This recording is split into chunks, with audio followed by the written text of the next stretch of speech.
Hello and welcome to Roll with Advantage. My name is Joe, and I will be your dungeon master this evening. Welcome to session number 36.5 of the Isles of Iverion, session entitled Falling.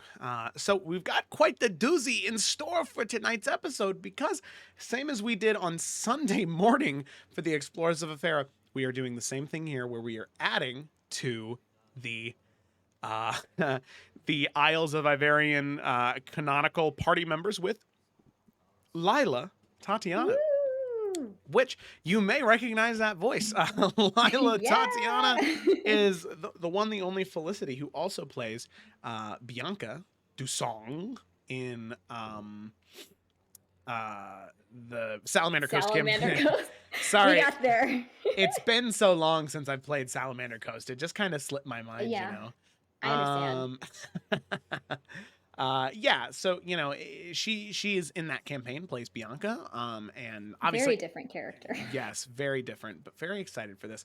And Felicity and I have been playing D&D for about, I think, 4.5 years now, I want to say. Somewhere along that line. Yeah. It has been a while, so it is a lot of fun. I'm very excited, and what I can do now is, obviously all of you can see the character art there, but let me go ahead and, in case you're curious now, you can also get a little sneak peek at the character sheet if you would like, through the D&D Beyond interactive overlay that should be updated right about now if you refresh the page.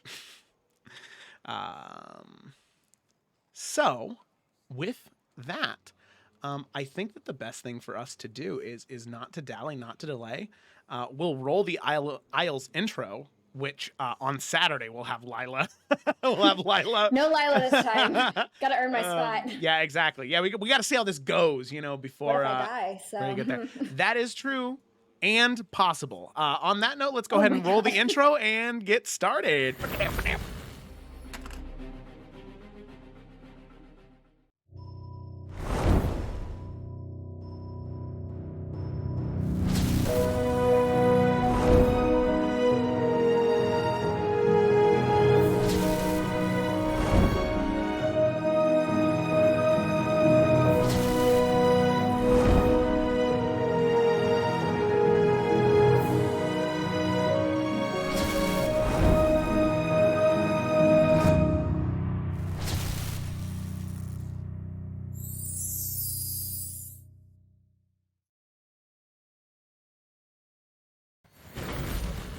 that'd be cool in the intro.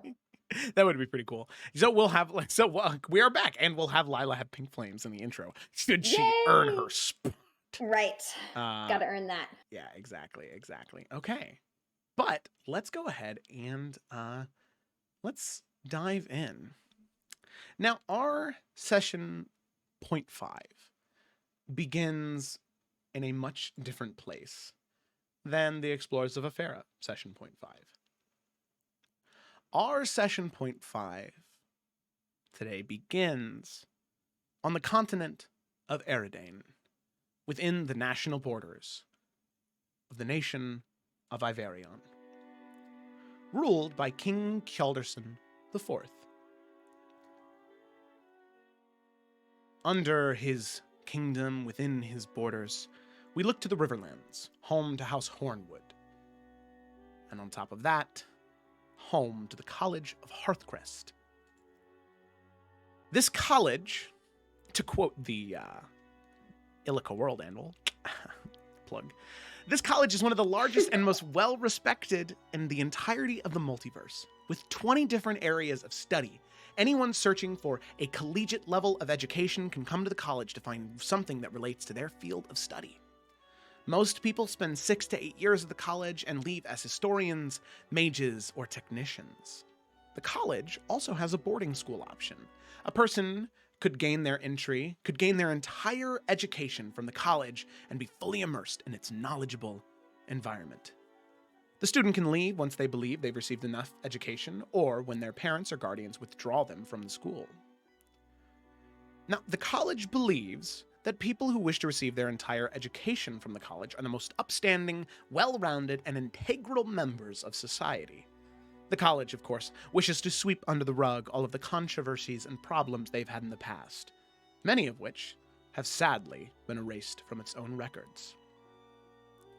It's worth noting that any of the other records that exist within the college are untampered with, for better or for worse. Now, just to list the 20 different fields of study so we can understand how expansive this knowledge is and what type of education our player character, Lila here, would have received. Lila being a graduate of the College of Hearthcrest, not just under a regular 6 to 8 years degrees at the college, but an entire boarding school life within these walls. So what are those 20 fields of study? Well, you have your traditional 8 schools of magic: abjuration, transmutation, conjuration, divination, enchantment, evocation, illusion, necromancy. But then on top of that, you have 2 more hidden versions of magic. You have schools dedicated to dunamancy, time magic, and mysticism. Magic that is meant to physically alter reality, not just like an illusion. Then we also have modern histories, we have ancient histories, planar studies, astral studies, alchemy, religion, the natural world, the magical world, the modern world, and finally, the artificial world. All of these serving different purposes within the school, creating these well-rounded, well-respected, upstanding members of society. Each one of these 20 different schools has a headmaster, and our adventure begins inside one of the offices of those headmaster. As we start, on a patio overlooking most of the college. The College of Hearthcrest itself having been carved into a mountainside, interconnecting stairwells and magical teleporters and elevators, allowing you to traverse through this different cliffside mountainous region. And Tatiana, you stand in front of one of these doors, leading in to the headmaster of ancient studies. A headmaster who you've worked with quite a bit, who you've been familiar with for quite some time.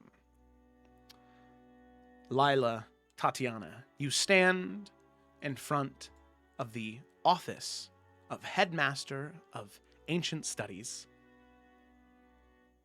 Jamie, Tatiana. You stand in front of his office, and for a moment, you inhale. You hold this book in your hands that you just found last night, ready to share what you've discovered.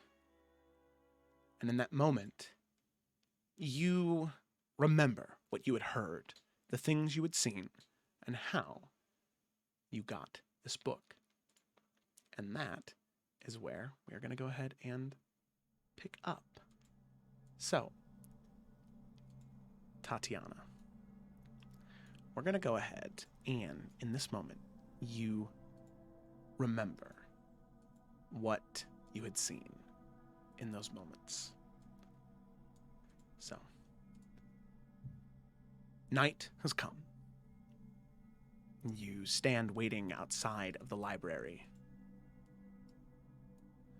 waiting for an old friend of yours to arrive. You can hear the sound of birds chirping outside on the trees, the entrance to the library. Eventually, around 12:30, 1 a.m., you can see him start to approach. An old professor of yours and good friend, a drow with these cool teal eyes, approaches you. An older man, probably in his or in his late 100s, early 200s. He approaches you, wrinkled face, pointed ears, and well-kept hair and demeanor. Professor Ilonre. So, share that with everybody. So, Professor Ilonre, you can see him approach, and he immediately apologizes to you and says, Lila, I am So sorry for my lateness. I am been a little preoccupied this evening. I hope you can find it in your heart to forgive me. Oh, of course. Thank you for agreeing to help me. Yes, of course, I know how much this means to you, so...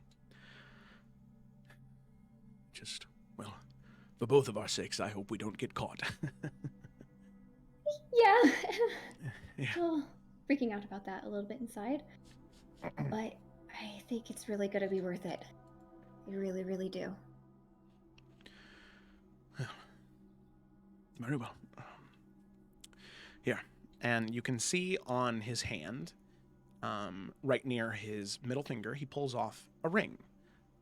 A solid gold ring that seems to be carved and inlaid with different elvish runes. Pulls it off his finger, and he sort of sets it in your hand and clasps it around yours and says, "This right here.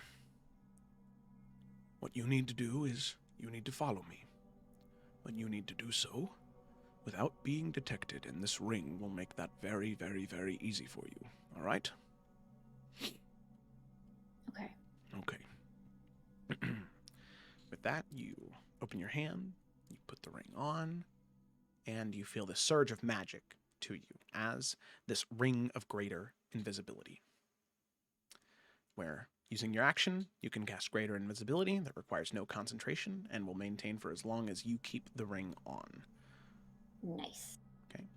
So with that, the two of you head in to the library and begin to make your way back towards the restricted section. Now, as you're walking through, you can see that it's not illegal to be in the library after most of the librarians and most of the students have left. It is just frowned upon, as there is typically only one reason why somebody would want to be in a library after hours, especially in the college. It's been known by many professors and students alike to want to search for hidden texts or hidden meanings or evil dark magics late at night. The library itself is still illuminated. Small floating candles continuously move around the library. Globes of light, dancing lights, shifting and changing colors. On top of that, you can see these mechanical constructs patrolling the halls, organizing and sorting books. As Professor Ilonre leads you through, twisting through the different odd corridors. Eventually, there is a gated area. And you can see that there are two guards. Not two wizards, not two mages of the college. Two knights of the king. In bold and marvelous plate armor. Inlaid and enameled in golds and blues and silvers, cloaks of white trimmed in blue, with the symbol of House Kjaldarson on the back. A scale sitting on top of an anvil, perfectly in balance. As Professor Ilonre approaches, he smiles at the two knights and says, "I'm very sorry for bothering you on this, spring evening. Sadly, I was sent by Headmistress Damani. She wished for me to retrieve a few books for her studying. And I don't know if either one of the two of you have met the Headmistress of Planar Studies, but she is a wild card. I would not expect inciting her rancor if I were you." And the two guards look to each other, recognizing his stature as a tenured professor. They nod their heads, and they reach in their pockets, grab the keys, and unlock the door to the restricted section. The door pushes open as he just kind of holds it open, leaving the doorway open. Watching from a distance, you can see that he's kind of holding on to it, not letting the guard shut it, as he just begins to strike up conversation with them.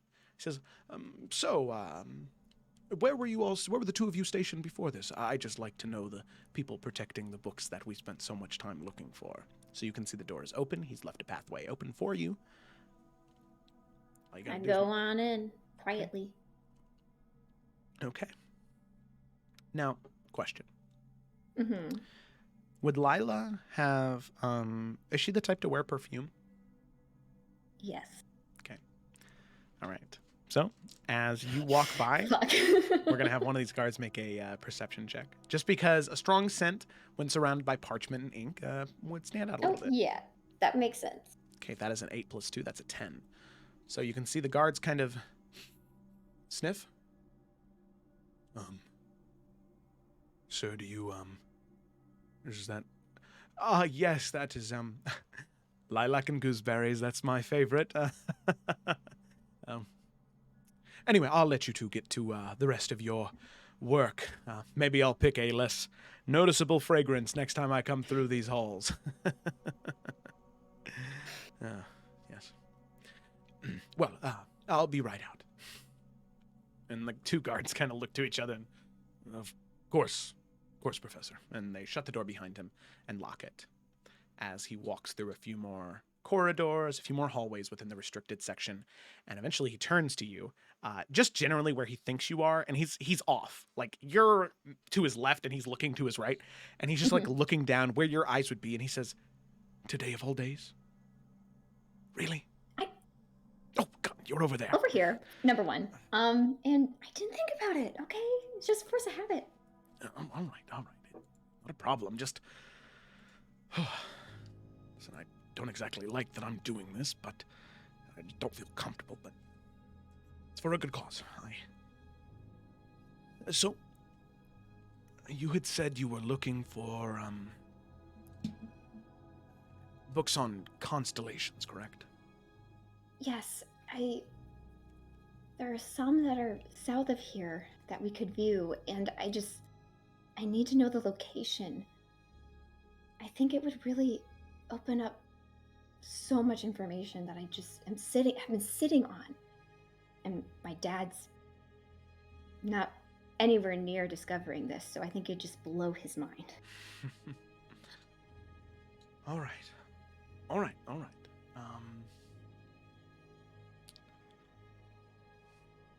Okay, I think I have an idea of where we can look.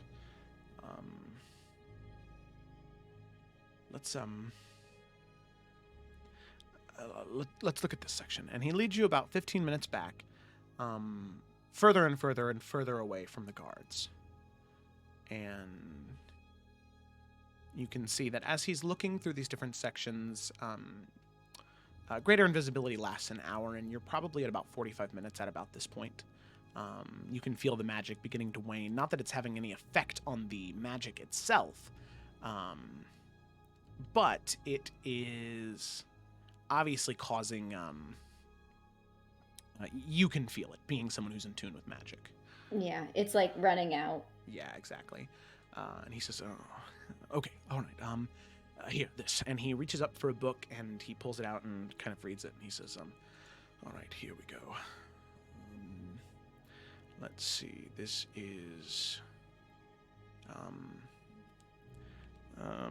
a book of ancient empires within the college, or within the lands of Eridane, written by Serlina Ferrin, Associate Professor of Ancient History.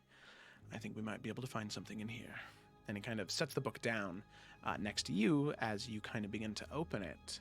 And what's your passive perception, Liliana? Or what's your passive perception, Lila? Not the same person. No. Let's see. Passive is 17. 17, okay. You hear this before Professor Ilonre does. The steps of... You hear steps. Click. Heeled shoes. Men's dress shoes, specifically. Clicking throughout the hard wood floors of the restricted section. Gonna tug on his... I mean, she's still invisible, just kind of tug on his robe or whatever to kind of get him to, like, get his attention as quietly as she can. Okay. Do you hear that? Here, what? There shouldn't be anyone else back here. Why would... There is. Stay quiet. Hello? Someone there? No, you can't be wandering around the restricted section at night. Give someone the creeps, you will. As Professor Ilunre laughs, you can see moving around the corner a human man.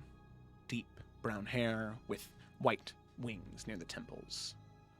Wearing cloaks of a deep forest green and a doublet of teal.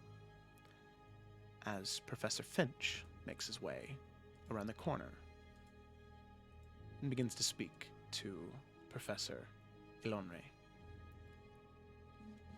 A little late to be in the restricted section, don't you think, Professor Ilonre? Well, of course, as you know, the headmistress, she sent me to gather some books. Just wanting to do her bidding. You know how she can be. Oh, yes.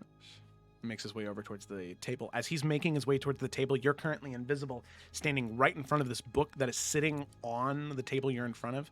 Are you moving? Yes.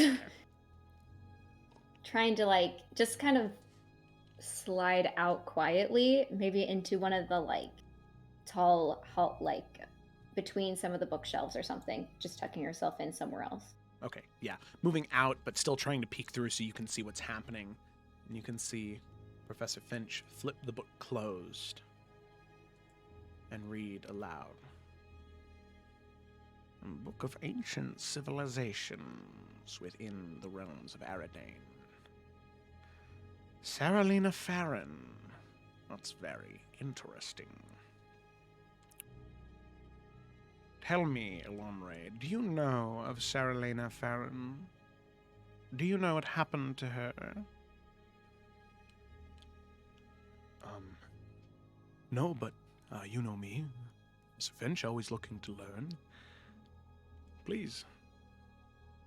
Seems so keen on sharing it. Go ahead. You can see him his eyes narrow at Ilonre. Saralina Farron was an associate professor right near the founding of the college. She spent much of her time looking into dark ancient secrets within the world of Illica, within the planes and the cosmos, looking to try and find answers to things, reasons for mysterious happenstances.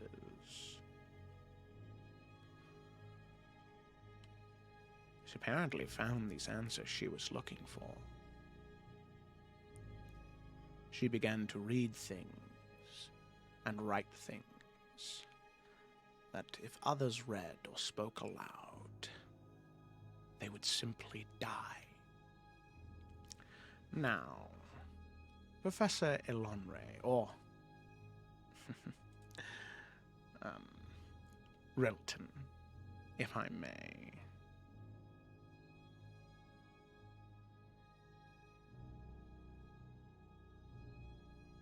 You are a professor of illusionary magic, tricks, baubles, and niceties that suit a child's party. If you truly wish to investigate dark matters, I suggest you leave it to those of us who have experience with them and dealing with them, or those who are part of schools of magic that could truly help.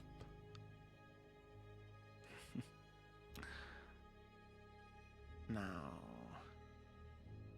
I think that you should leave before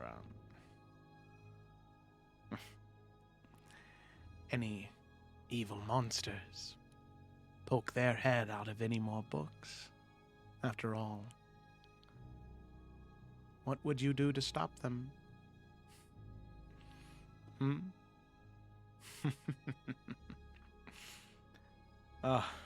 Good one. Very funny, clever.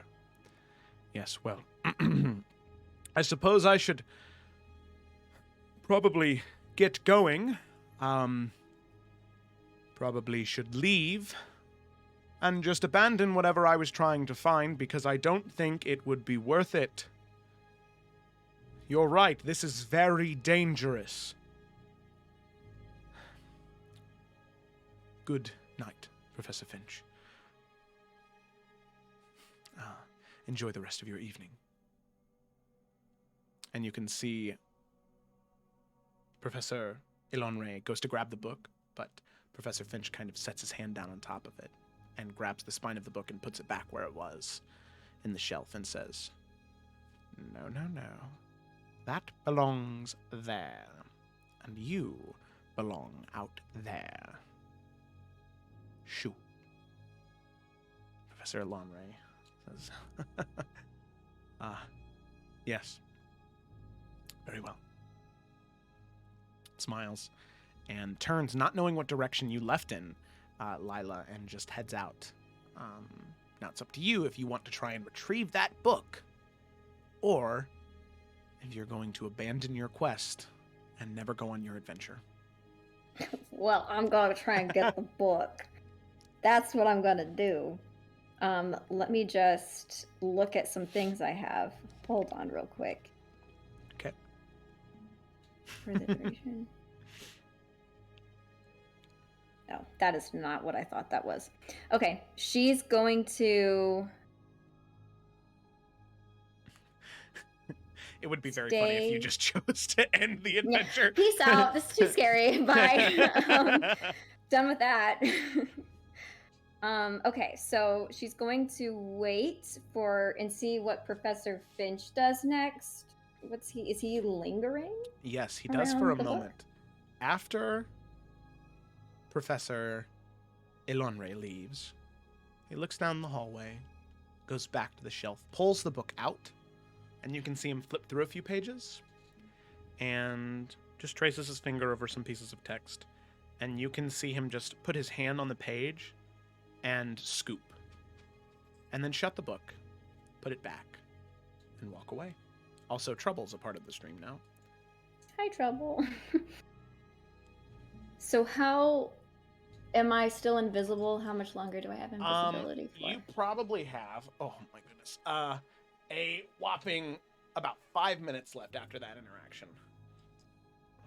Okay. Is he super far away, Professor Finch, or is he like around the corner? He is just now walking away. Okay, I'm gonna let him get away. I'm gonna like spend a minute of my last 5 minutes just letting him get a little bit of distance and then grab the book again. Okay, alrighty. So you run around the corner right after that, grab the book after he's far enough away, and as soon as you grab the book and set it on the table, the invisibility fades. It's gone now. Okay. All right. I'm going to cast Silence on myself. Oh, nice. So 20-foot radius sphere centered on, I'm going to grab my star necklace, and it's going to be on that object. So that's where the sphere is. So a 20-foot sphere around me is silent. And then... Can Misty Step take you through walls? It can, as long as you can see it, and you can see most of the stuff through the doors, or through the holes through the bookshelves. Okay.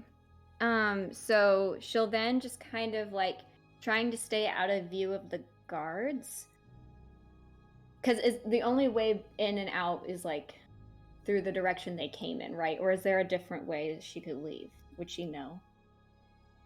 In and out of the restricted section, there is only the one gate.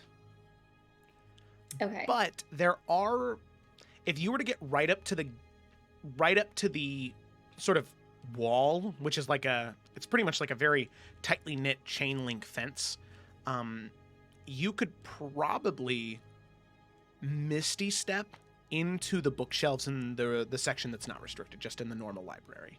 Okay. That is, I think, what we're going to do. That's what we're going to do right there. Okay. Alrighty. So you do so. You walk up near the fence, near the wall. You can see the guards standing post near the door, and you can see Professor Finch exit at that moment. And you can see him stop outside of the door and just look around. And you can see the two knights. They say, sir, is there something wrong, Professor? No, everything's fine.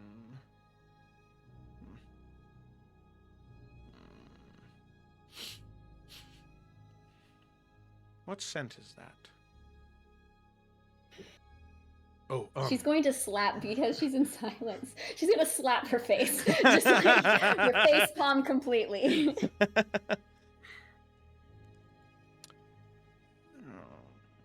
And then one of the guards says, it was Professor Ilonres. I think he said lilac and gooseberries. Lilac and gooseberries. Interesting. It's a very pleasant scent. I'll have to ask him where he got it from. Thank you, gentlemen. Enjoy the rest of your evening. He gives them a smile. They shut the door behind him, and he leaves. I'm going to wait for him to leave get as far away as well from the regular library area, so it's not just like, oh, hey, Lila, you're here after hours in the non-restricted section, and then Misty Step and then exit. Okay. All right. You do just that. Misty Step exit. You have left the restricted section of the library, and we now pop back to where we were. You relive the moment in your head, the mini adventure you went on to get this book. And what did you learn within this book? Well, you do know, and you received more verification on that area to the south of the College of Hearthcrest, that the southern portion of the northern peninsula of Iverion. You find in this book that there is talk of many, many, many thousands of years ago. For one, you read about the nation, the empire that was here directly before Iverion, the Altenian Empire. It talks about a collection of Dragonborn and High Elves ruling not just the Giant's Eye, that large sea within Iverion, but also the lands outstretched, even moving all the way out to the Wild Wastes, right? Bridging that gap of the mountain, and even their goal was to expand into the Demon Waste, to tame it, but sadly their kingdom, their empire collapsed before they were able to do that. Now, you read about a nation that even predates the Altenian Empire. There were these rulers. In the book, they're called tyrants. They are servants of a dark ruler. They called themselves the Golden Sisters.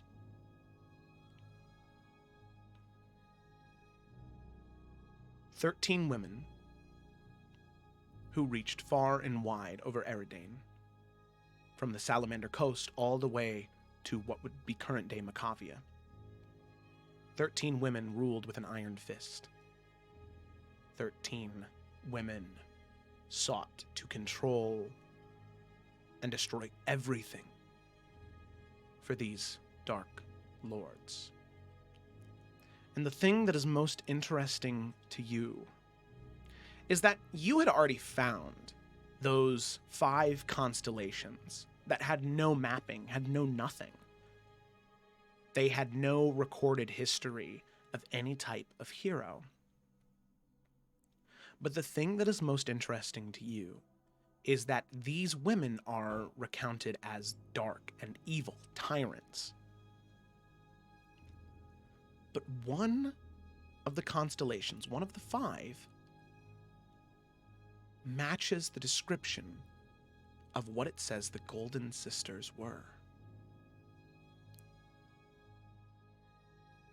And that is very confusing to you, because the gods only create constellations of the most profound, most brave, and most heroic individuals. And that is a conundrum for you. And you realize that, well, that ancient civilization that you were looking towards to the south matches up where one of those 13 women had been, where they had put their stock, where they had rested and recovered, the seat of what they controlled. So, as you sit out front of the door, looking into your father's study, his personal office, you wait.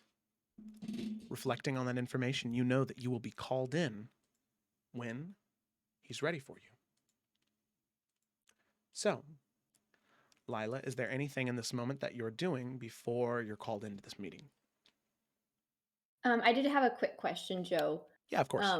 Would Lila know whether or not to give the information of her having this book and how she attained this information to her father? Like, is that something she knows she shouldn't say, or will he not give a shit? It's risky because he's always told you to take risks, and that's okay. That taking risks and pushing boundaries is how innovation happens. But he's never directly told you it's okay to go into a place where you are definitely not allowed to go into. So that's enough context that I need. I think I can go from there. I just was like, oh, how am I approaching this? I don't know. Okay. All right. Yeah, but before she goes in, she's probably just like nervously like tapping her foot or something. Probably hands behind her back, just kind of like going over her head what she's going to say. Okay. Alrighty. So with that, eventually the door opens and you can see a shocked face as Professor Elonre opens the door. And do you have the book out or is it tucked away in a bag? It is tucked away. Okay. And you can see him open the door and the dark elf professor, he just sort of, his eyes shoot open and he smiles at you and he says, "Oh, I'm so happy to see you. Miss Tatiana, it is a pleasure to make your acquaintance again.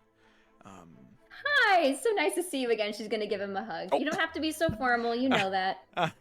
Yes, and he'll hug you back and pat your shoulder and say, "Well, and he kind of looks over his shoulder back towards Jamie, Tatiana, and sort of whispers, "Good luck in your meeting." Thanks. I buttered him up a little bit for you. I think everything will go swimmingly. Okay.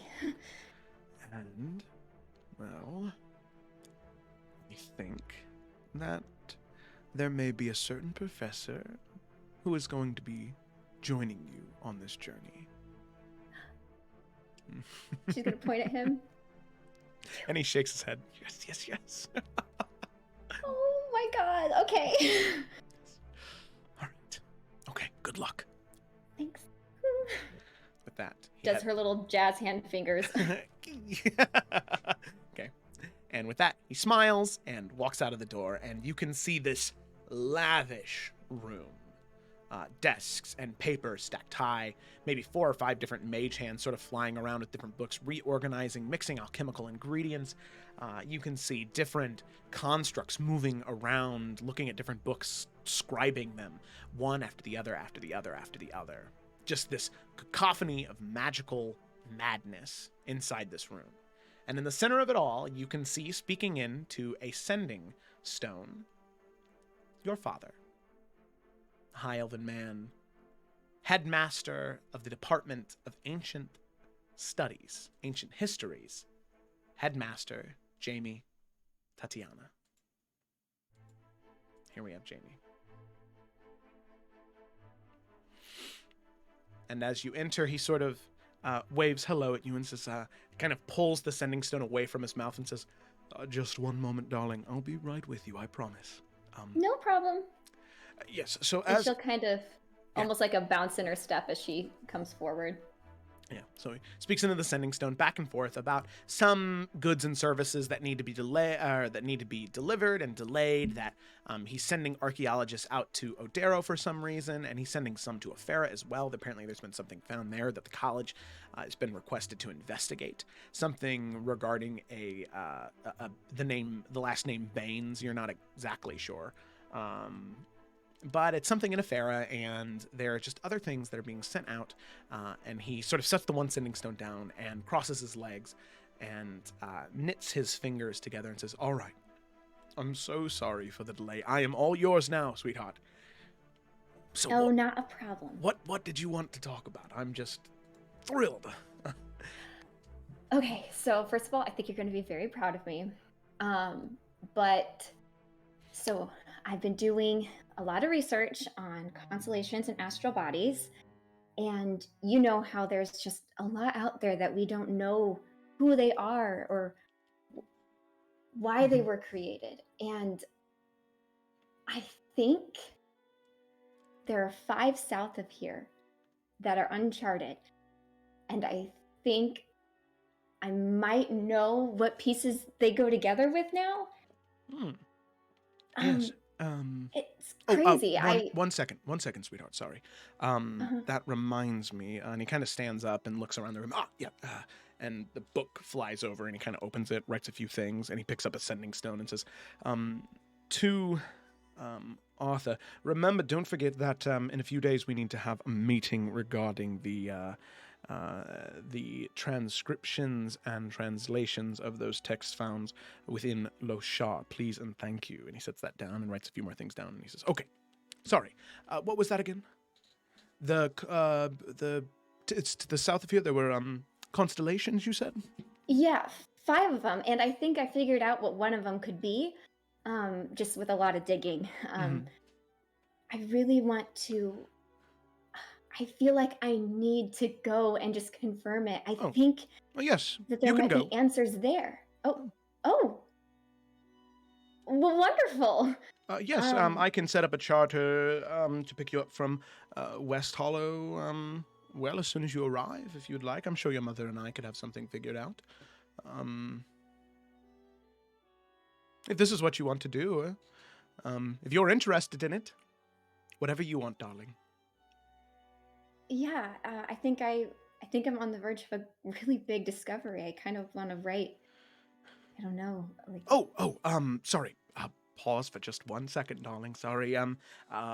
Yes, there's a piece of parchment that flies over. He makes a few scrawls, picks up another sending stone. To Elizabeth, remember, do not forget our dinner on Thursday night. Sets that down, makes a few scrawls, rolls it up, and seals it. Yes, well, very well, fine. I'll send word to your mother. We'll have a charter ready for her in West Hollow, and you can leave, well, as soon as you get there. Was that it, darling? Or was there something else? Well, I just wanted to also ask if I could bring Professor Elanre with me. Do you think that'd be a problem? Well, Professor Elanre, he is a very nice man, very kind. All of the first-year students love him so much. He is a great educator. He knows how to connect with the students. He is just great. But if I'm going to send my special daughter out there in the world, well, I need to make sure that that's somebody that I know can protect you, obviously.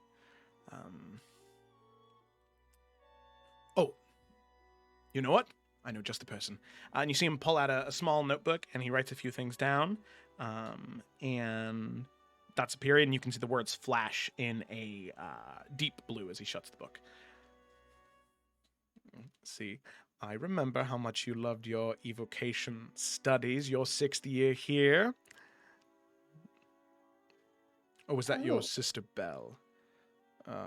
Well, regardless, I have someone who will do just the job and keep you safe as they possibly can. With that, the door opens, and your heart sinks as Professor Finch walks into the room with a smile on his face. And he steps next to you, looking at Headmaster Jamie, and says, "Headmaster, you summoned me. Is this in regards to our meeting earlier this morning?" And your father smiles at him and says, "Yes, it is. You see, Lila, I need to be transparent. All of this is very interesting, and I'm very excited that you're excited about this, and I think that this will be a great experience for you. But if I'm being entirely honest, you weren't the first person to come to me with this. In fact, just this morning," and he looks to Professor Finch, "he had done the same. Just this morning, just crazy happenstance. So when you come to me and tell me this, well, of course I have to. There's another professor that seems to already have an understanding of what that is, and not only that, but they have one of the best evocation wizards I've ever had the pleasure of knowing. So, Professor Finch, I would like to extend an official offer to you to go on this expedition with Lila." Professor Finch looks to Headmaster Jamie and smiles and says, "Well, Headmaster, it would be my absolute pleasure to protect your daughter. Not that she needs it, I'm sure. Looks very capable of defending herself. But I can promise you I will do everything I can to help her in whatever way she deems necessary. And I'm sure by the time our journey is over, I will be the novice and she will be the expert." Look, see, and he gestures towards him. "Look at that. Wonderful. Amazing." So, was there anything else, darling? I do have another meeting in about 5 minutes that I'll need to get to. Was that it? Nope. I'll just Okay, great. write you a I list will, of supplies. Yes. Send it to your mother, and they'll be in West Hollow waiting for you, all right? Right. All right, love you Thank you. bunches. Farewell, goodbye. Professor Finch, thank you so much for your hard work, and I look forward to hearing what the two of you find out." Oh, look at this. Fun. 2 peas in a pod, I can already tell. Tell me, Lila, darling, your mother absolutely loves that lilac and gooseberries perfume that you have. Where did you get that again? I wanted to send her some as a gift. Oh, just from the market here. It's nothing too crazy. Ah. They actually make it special for me, though, because my name's Lila, so just let them know. Wonderful. I will. Oh, she's going to love it. She always loves to have a little piece of you with her when she leaves. Well, ta-ta, darling, Professor Finch. Always a pleasure. And he'll just walk past you very briskly, kiss you on the forehead, and then walk out of the room. Professor Finch slowly turns and says, "So, lilac and gooseberries, Very interesting." So, you know about astral bodies. She'll kind of give him also a knowing smile, the same he's giving her. Yes. I know enough. Enough, in fact, that should too much be learned, well, I could very much see a certain someone getting in a fair bit of trouble. So I suggest we keep this information to ourselves. And we go on our journey, find what information we can, and we both return respected scholars. Sounds great. Great indeed. Well, suppose I will see you at the entrance of the college, Lila. I look forward to our journey to West Hollow together. It'll be a long one, and then she's gonna leave. With that, you head out, and wrapping around the corner, you can see that Professor Elonre has been stopped by your father, Headmaster Tatiana. And the two of them are having a conversation. And you can just see this look of heartbreak on Elonier's face. Eventually, as Jamie walks away, Elanre looks to you down the hallway as the two of you kind of meet in the middle. And he just says, "I'm sorry. Thought that I made a good enough point." He probably didn't even listen. He doesn't even listen to me. Oh, no, stop. Of course he does. Enough to know where I'm going, but I don't think he registered how crazy big this is. He didn't even ask where I got the information. I thought I was going to have to come up with a lie for a little bit, but... Well, listen, then you know what you have to do? You have to go to this place, find the biggest archaeological, ancient, historical find you can, and you need to make sure that that's you who does it, and that Finch has nothing to do with it. It's going to be difficult, but...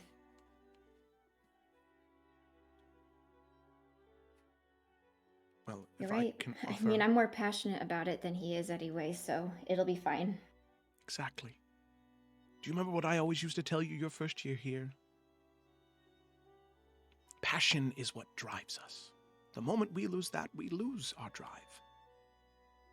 That passion will keep you going. You love this. Don't let your father, don't let Professor Finch, or for that matter, even Colette, don't let them get in your way. Oh my God, don't even bring her up. She's going to roll her eyes. See, exactly. Passion.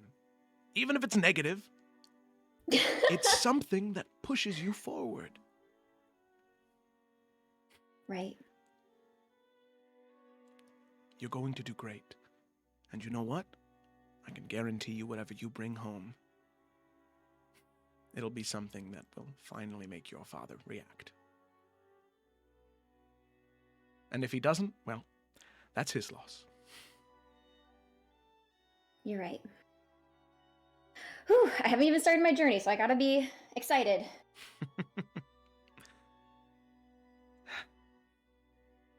Lila. Thank you. I want you to know that regardless of what happens, I am very proud of you. She's gonna give him a real hug, not a quick hello hug. Yeah. Just a good one. Yeah, and this time there's no awkward apprehension. He hugs you back. Right. And it's a tight squeeze at the end, and eventually he pulls away and says, "Good luck. Bon voyage." Thanks. Well, if you can think of anything you need that to this poor professor of illusion magic can get you, let me know, all right? I will, absolutely. Oh, and don't think I'm letting you keep that ring. And he kind of pushes, he gestures his hand down for the ring back. Oh, right. Nope, here you go. And she'll take it off. It kind of Thank clashed you. with all my other ones anyway, so it's fine. Oh, it did it? All right. Yeah. Well, bye, Lila, and best of luck to you on your journey. I'll be back, and the information's going to blow your mind, and I'm just... All right. Well, then do it. Blow my mind. Go away. Go for it. And with that, he'll kind of chuckle and begin to turn and walk away. And she's going to kind of quietly to herself, holding on to her star symbol. Please help me. Please. Please may this be big. She's saying a little prayer to Corellian. Mm-hmm. Yeah. Okay. So you say that prayer, you just embrace those things that you know. Hope that someone is listening. Now, the next few days are fairly hectic. You packing what supplies you're going to take, making sure you have every single item or a chemical ingredient you would need, any tool that you would need. Everything is organized, set up, and ready to go for this massive archaeological dig that you're about to embark in. And you pack away your things. There are a few mechanical servants that enter the room and carry them away towards where you know the entrance of the College of Hearthcrest that will lead out into the city of Hearthcrest and then eventually to the main road that will lead to West Hollow. So, you disembark from your room and prepare to leave the college. But as you do, making your way out of the main entrance towards this sort of central courtyard of the college, you see a very familiar, very, very, very familiar face. Colette Iverion. Someone that you started in the same year as. You both had all of the same professors, at least almost entirely all of the same professors all year, always competing against one another. As you see Colette sitting in that main thoroughfare, that main courtyard, as she looks at you, and you hope that she's just going to stay out of your way, but she gets up from her stoop and she blocks your path as you begin to walk. And you can hear her begin to talk at you as soon as you're within earshot, so she doesn't have to yell. She says, so you think that you are finally good enough to head out into the big world, do you, Lila? Is that what this is? Yeah, sooner than you, so. Sooner than me. Well, I can guarantee you that when I go out in the world, I won't need a big bad wizard to protect me going out there. Professor Finch, I heard. Yeah, you won't need a big bad wizard because your bangs will be too busy hiding you, so. Well, you...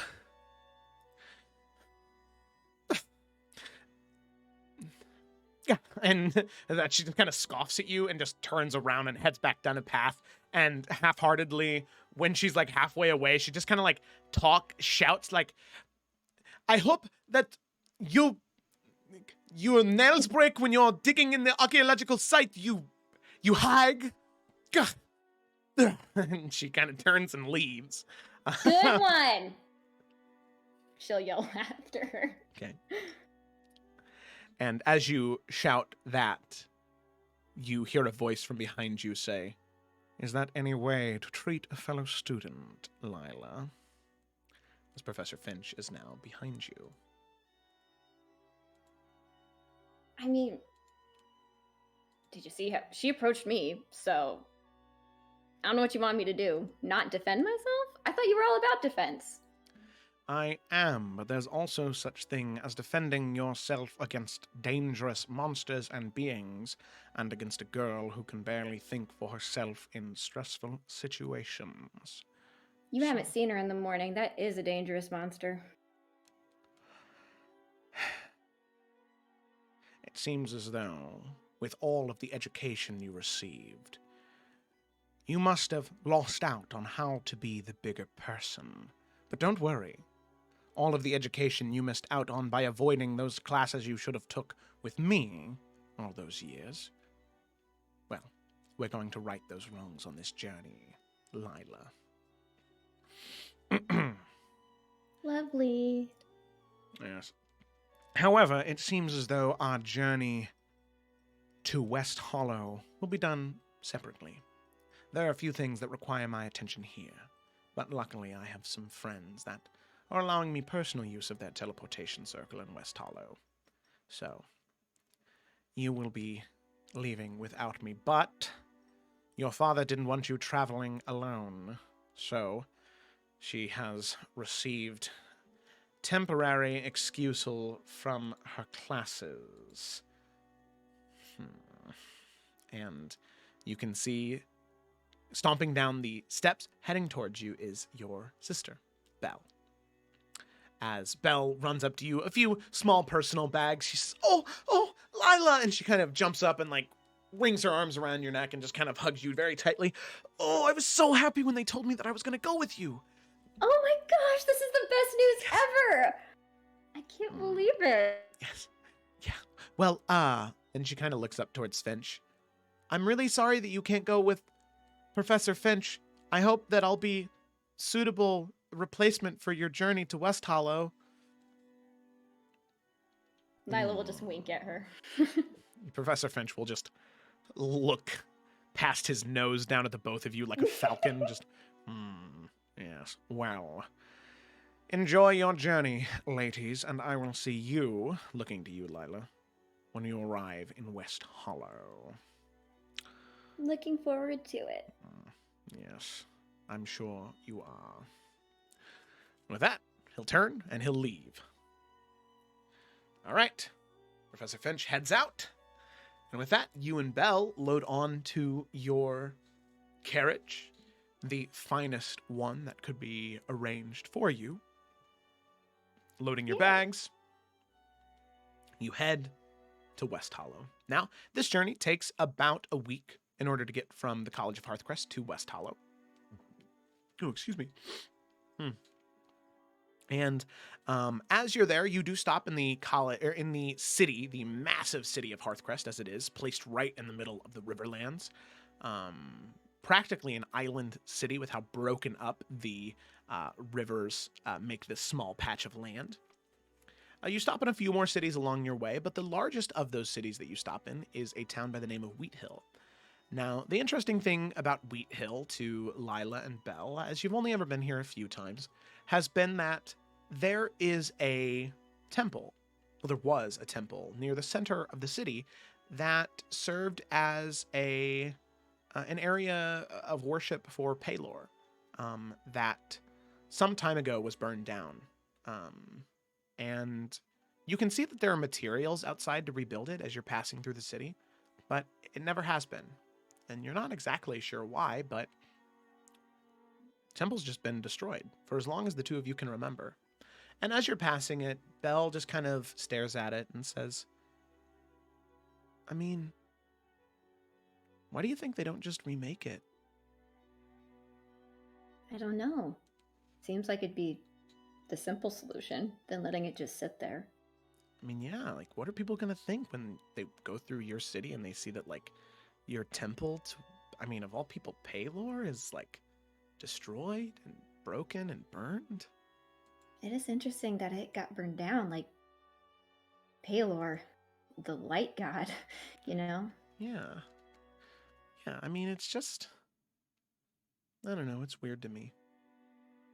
No, I agree. Oh well, not our problem. I guess you're right. I don't know. I've been trying to think about what I want to major in, and I just... Not that I'm super... I don't know. Like, obviously you can't deny that the gods are real, right? Because they interfere with, like, our daily lives, like, so often. Like, I get that, okay? But I don't know.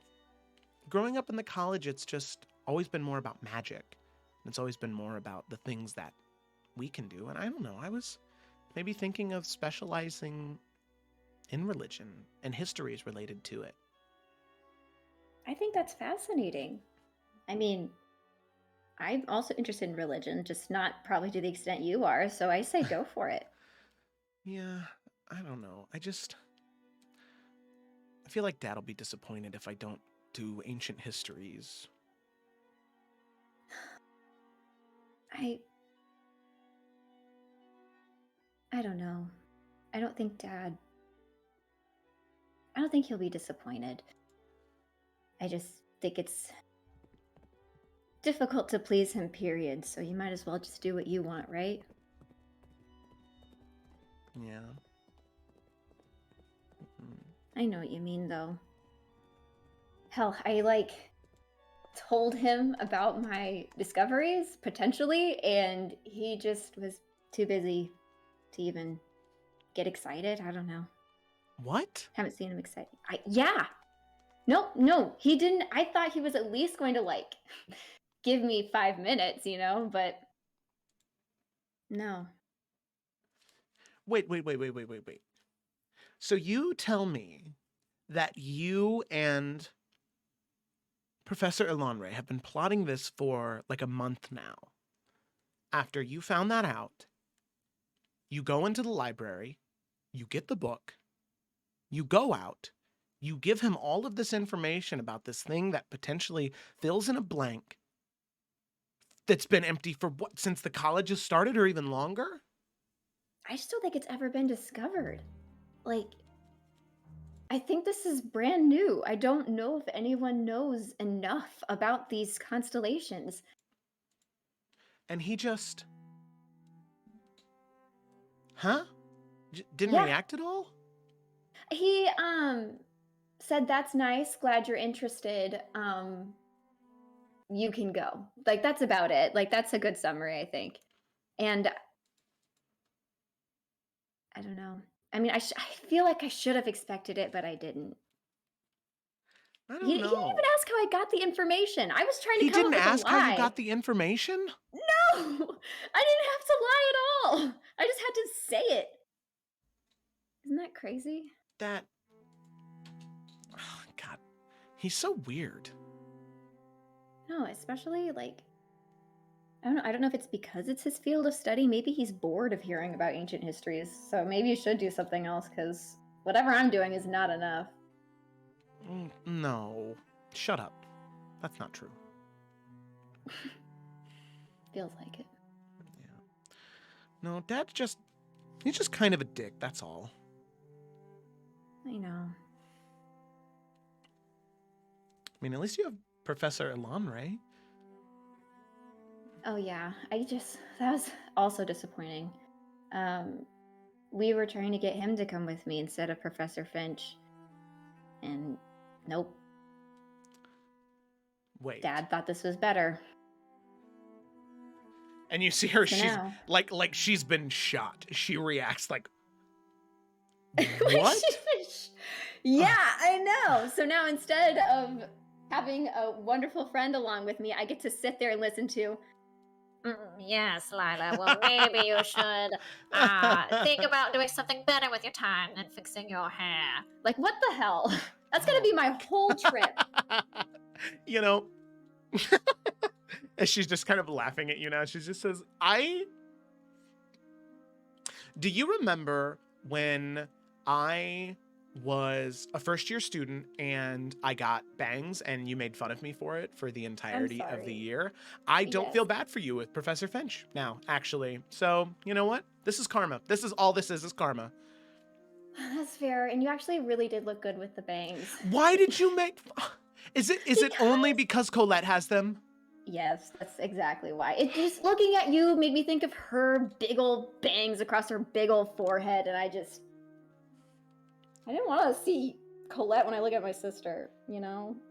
I mean, I get it. It's just... I thought I looked good too, but then I cut them off because I... Ugh. No, they were cute.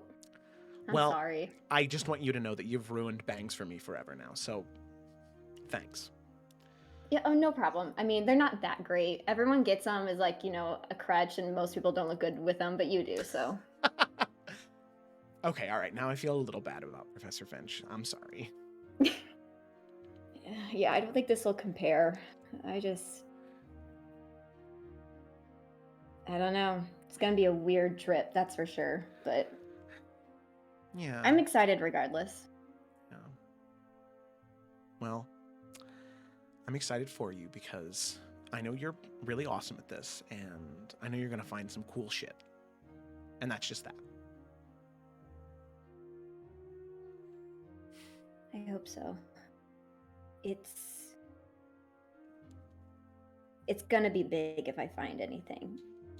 I know it. I can just feel it. It's either gonna be absolutely nothing or just something crazy. I hope it is awesome. Yeah. Well, you're Lila Tatiana. You're like the best Tatiana there is. You know. I know. You can say it again. It's fine. No, one time. One time for this journey is enough. If your head gets any bigger, your ears will be popping out of this carriage, okay? Fine. Whatever. Till you laugh. And with that, you just kind of bicker back and forth, that loving sister sort of pecking at each other way for the rest of the journey. And it's nice to get away from, and you can tell she's happy with it too, to get away from the tests and the studying and the stress and anxiety of school, just to spend quality time with her sister. The journey's about a week, and you've always been close with your sister, but it's nice to be able to have somebody to vent to and to laugh about how ridiculous your parents are and how awful Correct. this school can be sometimes. So the two of you eventually arrive in West Hollow, a gloomy, dingy, dark city that exists along the western coast of Iverion.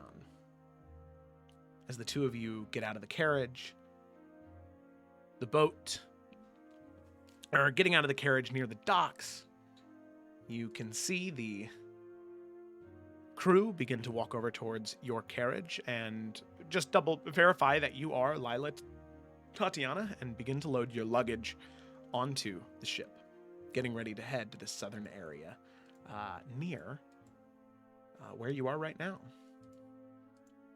So, as you can start to hear the sound of seagulls and water lapping on the coast, you can see Belle look towards you, big sad eyes, as she's just kind of like folding her arms and just kind of looking at the ground and just says, so you're so you're like really going then, right? And she's gonna give like one of those like really like droopy frowns, kind of like jokingly, but also it is serious. And she's gonna be like, yeah. You look like a Maybe clown you should right just now. come with me. I know. No, stop. Stop. You don't mean that. I mean, I do, but it's up to you. That's, your studies and everything, so. Oh my god. Do you think they'd kick me out? I mean, no, right? Because... No, because Dad, yeah. So, no, but Dad always said you gotta take risks. So, maybe you should just come with me. Make it more bearable. Okay, I will. And she just... Wait, really? Oh my god. Yeah, I will. And she's like, starts like jumping up and down. And she's like, yes, I'm gonna go. Okay, I don't have enough stuff here, but I brought some money with me. I'll go get some things and I'll be good. And I can help. And we can make fun of Professor Finch together. Perfect. Oh my god. Wait, let's go shopping now. Yes, let's go. Oh, here, wait. We gotta keep the experience authentic, right? You're here with Professor Finch.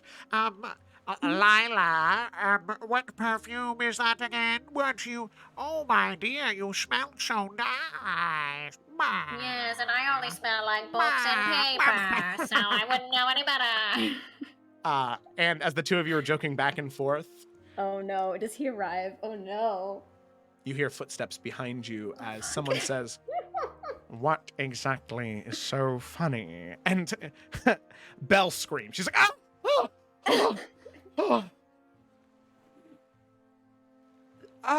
and she kind of looks at you like, please make up a lie.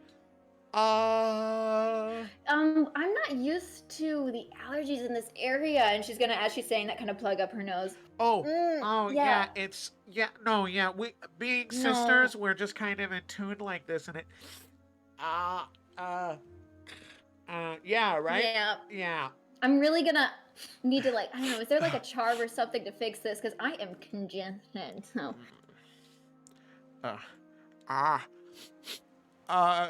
And Professor Finch just looks down at the two of you. I hear the captain on the ship has something to help with allergies related to sea weather and atmosphere.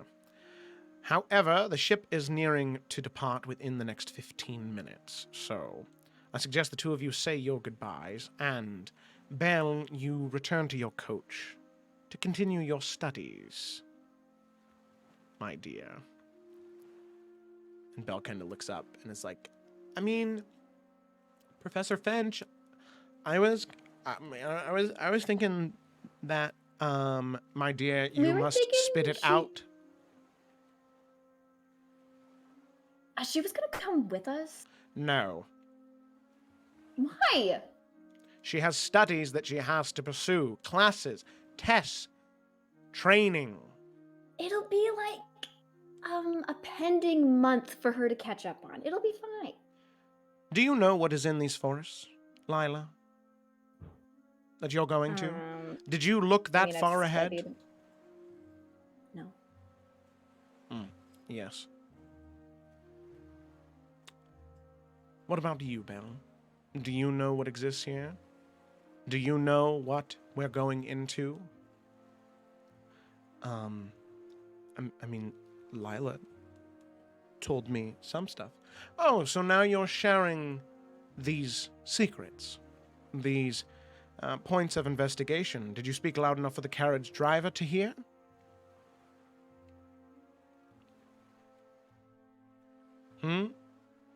Lila's just gonna look at Belle and then look to the ground. Yes, exactly.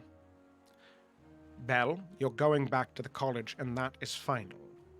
And believe me, your father will be receiving a letter as to both of your insubordinates in relation to this. It was always nice seeing you, Belle, but I think it is best if you say goodbye and return to your studies. Yes, Professor Finch.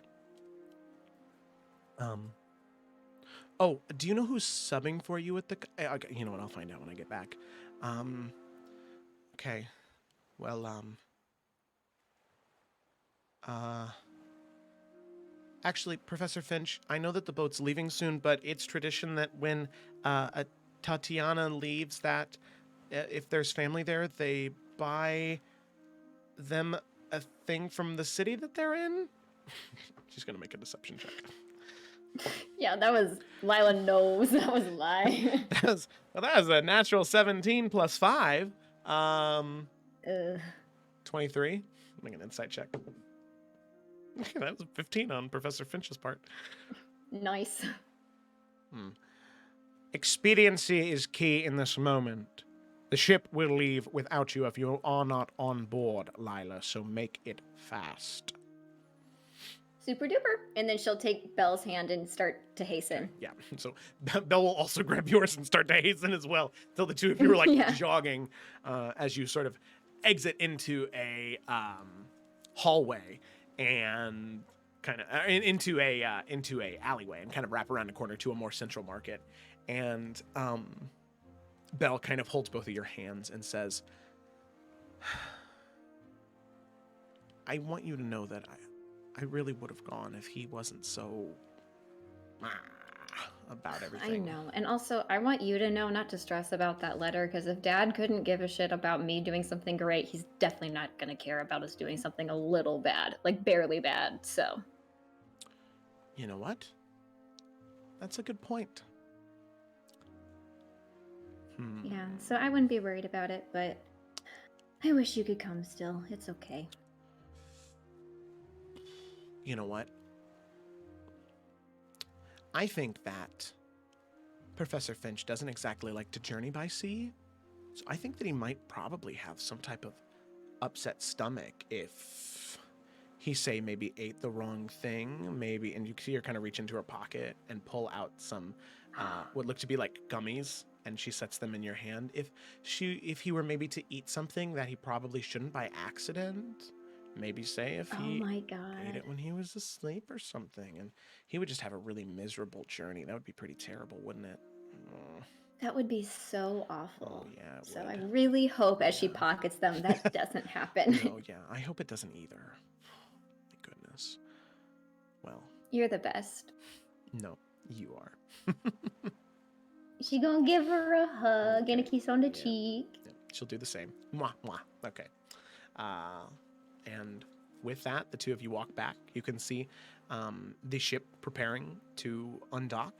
The sort of lining being undone. You say goodbye one last time. She hops in the carriage, and you hop on the boat as you begin to sail away towards the lands unknown to you. Now, obviously, that first day, that first night, taking those gummies that she gave you, she gave you 3, and you can easily, as Professor Finch is sleeping, just kind of sneak into his room and just pop them in his mouth if you want. My question to you is, do you put all 3 in, or do you kind of spread it out over the course of the two week and a half journey? She's not cruel. She'll spread it out. 3 all at once sounds very bad. And also, Okay. then that's a longer period of time that he's miserable. So we're gonna Yeah. do 3 spread out. Exactly. Okay. Alrighty. So during your journey, Professor Finch is confined to the loo for the entire time. You spend a week Amazing. uninterrupted and enjoying yourself on the ship. Nice. Yeah. So with that, you can see as you are sailing around. Oh, wait a second. There's no Nalfian twig in Eurydice here. Okay.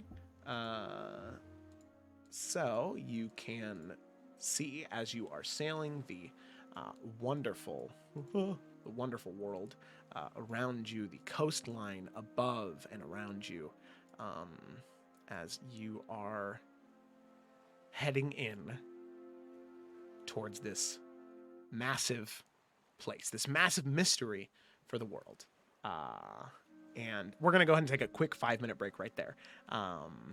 And we will be back shortly for the rest of this one-on-one shot. Yeah, this has been a lot of fun. It has. I'm having a great time. Yeah. All right, so we'll be back in 5 minutes. Just gonna take a little quickie break here, and we'll be right back.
And we are back, ladies and gentlemen. Sorry for the delay there.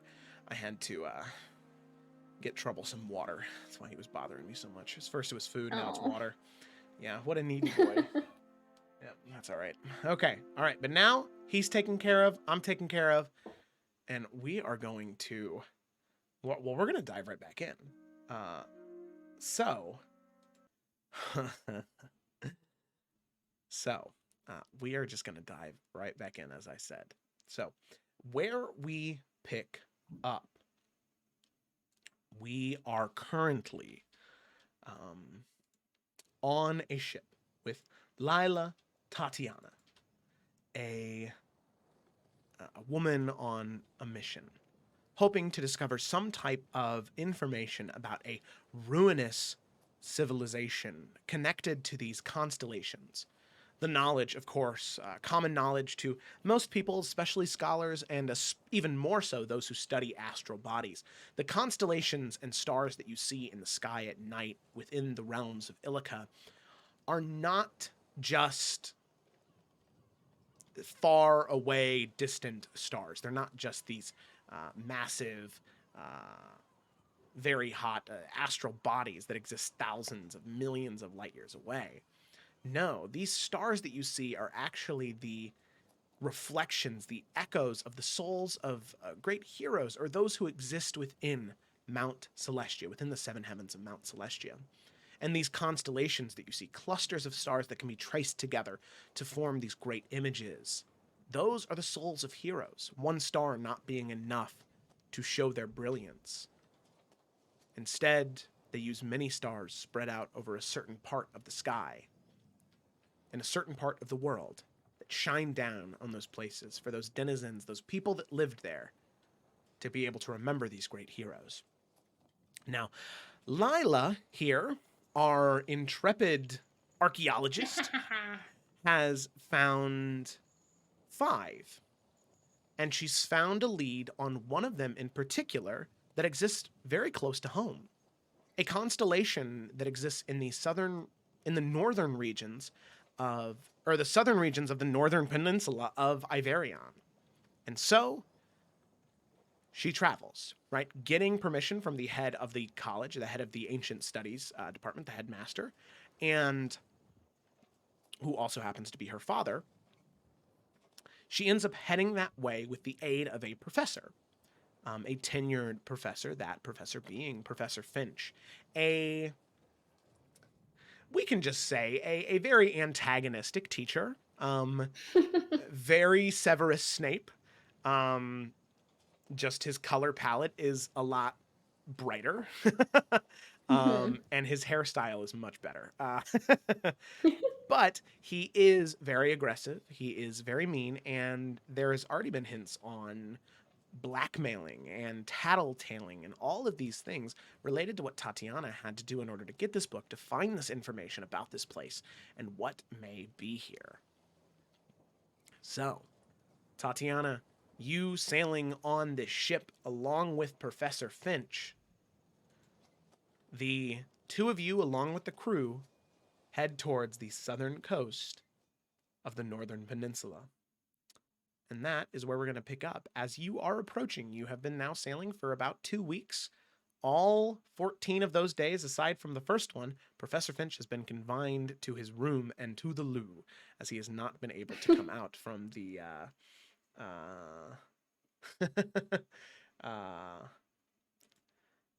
as he doesn't have any choice, as with some tricksy treats that were given to you by your sister Lila, you were able to pull a very mean prank on him, one that he probably rightfully deserved, especially after your last interaction with him.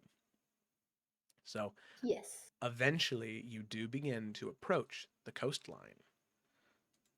You can see a rocky cliff, and you can see just the beginnings of some type of stone or city that seem to emerge from the top of this rocky crag that is just jutting out of the cliffside. You can see Professor Finch standing on the bow of the ship, his stomach under control in this moment. He says to you, and only to you, "So, what is the plan? How would you like to approach this, Lila?" Well, I guess first let's head to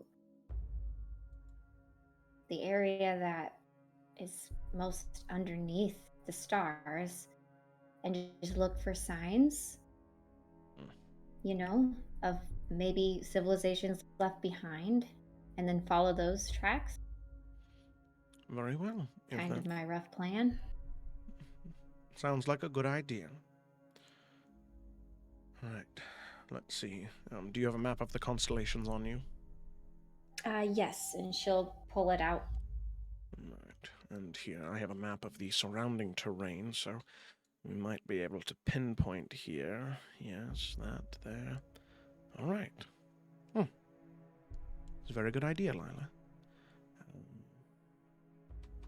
Looks like we need to dock about there. And you can tell that he's maybe a mile off, based off of what the real best place to be would be. It's up to you if you want to correct him. She absolutely will. Okay. I think what you were trying to, if you're trying to get here and pointing at the stars, it's actually, and she'll move his finger, more along here. I think that would be a better option. Oh. I see, but how did you... Oh, yes, you must have, from that to the end there. Well, Miss Tatiana, apparently I did not give you enough credit. She'll just kind of smile to herself. Consider me pleasantly surprised. He kind of grabs his stomach. Oh, it's been a while since I've been at the sea. I didn't know you didn't have your sea legs. No, I do not, apparently. But it doesn't matter now, as we're going to be back on land, and I could not be happier. Well, I did try and reach out to different colleagues when I was in West Hollow to see what things might be waiting us here. As far as any of the sailors knew, any of my old contacts, they said that there was nothing here. This place was abandoned. No one dares go near it, as they believe it's cursed, haunted. Anyone who says they've gone close enough to the coast to hear it says they can hear singing, echoing from the cavernous walls of the cliffside. So, I would be on the lookout for any type of siren or harpy. I think that might be our biggest concern. You don't think anything undead? Since this is somewhere that has ancient history. It's likely, but it takes a great deal of negative energy in order to have undeath persist somewhere for that long. Tell That's me, fair. Tatiana, was there something else you read in that book you'd like to share? And she's gonna kind of think to herself for a second.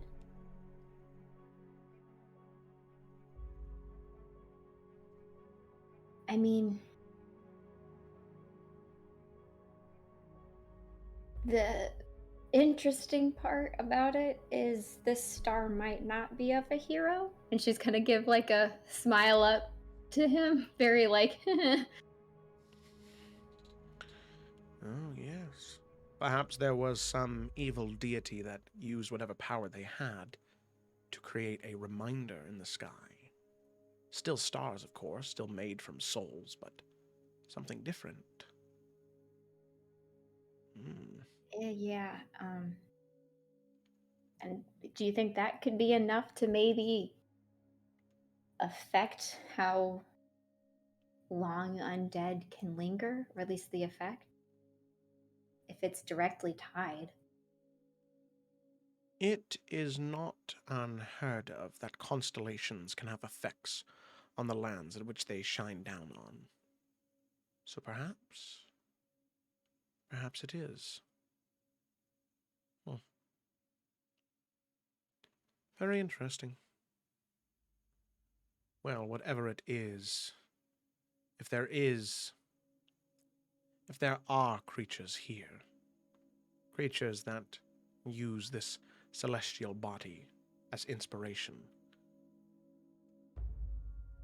considering what you know, I think we can guarantee that these creatures are dangerous and would need to be destroyed, yes?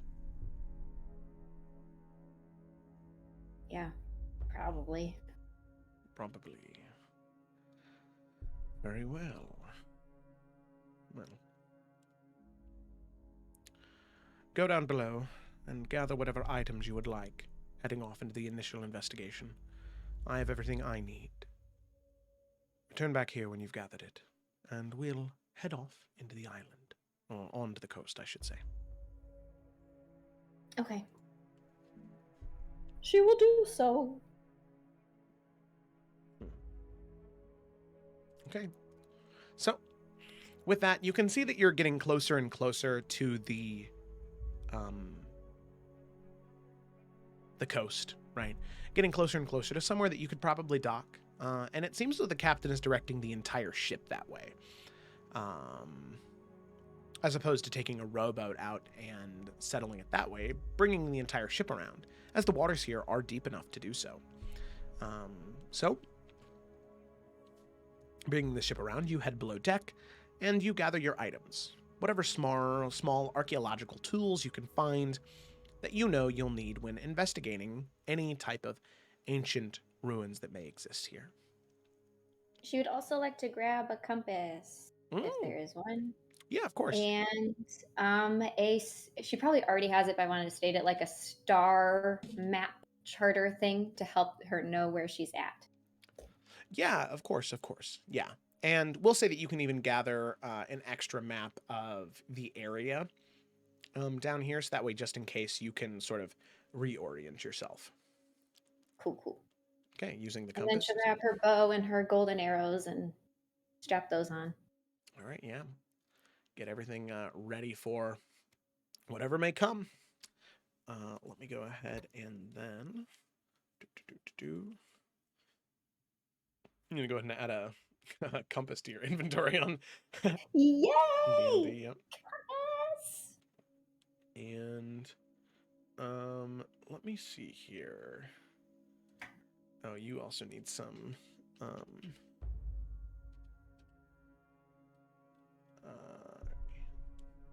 okay, so you gather those items, get everything ready, get everything put together, and as you're just sort of strapping your bow around your chest, right, just slinging it on there right next to your quiver, you can feel the ship lurch as you just sort of heave forward as the ship seems stuck on something.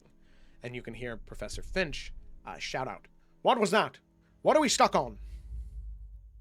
And the captain, you can hear say, "Oh, not sure, Professor. Probably just a mud flat. That's probably all that is. They are known to be around this coastline quite a bit. Don't worry, we brought poles and rods for it. We'll be able to get unstuck in just a moment. Don't worry." And you can feel the ship still continuing to try and lurch and move, but just stuck on something. As you sort of get your bow and quiver, gather all your items, and begin to head back on deck.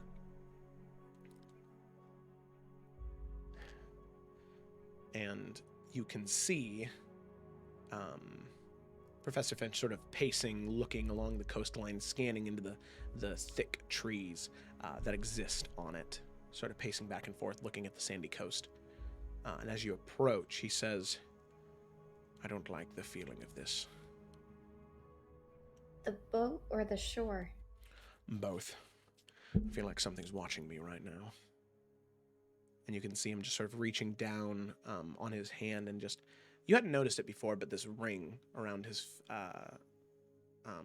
ring finger, just sort of rotating it, twisting it back and forth, two snakes interlocking and twisting, biting each other's tails with emerald eyes as he just sort of twists it back and forth. Does Lila feel watched at all?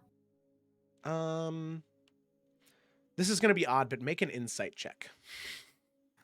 That's okay. Skills. Ins- Insight. Ooh, my insight's good. Hey. Let's see. Natural 20, 27. Whoa! Woo! You are absolutely positive that you are not being watched. It's very odd that he would say that anyway. I'm positive that we're not. That's hilarious. Okay, I thought you were gonna be like, you feel watched. Wow. No, Okay. yeah, you are 100% positive. And it's odd because of how nervous he is as he just continues to pace back and forth and back and forth.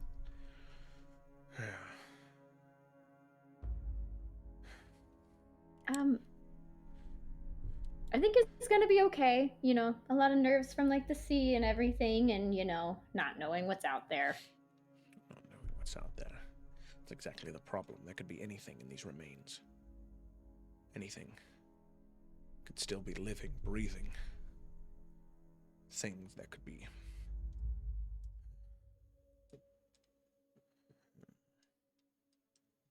Not this time.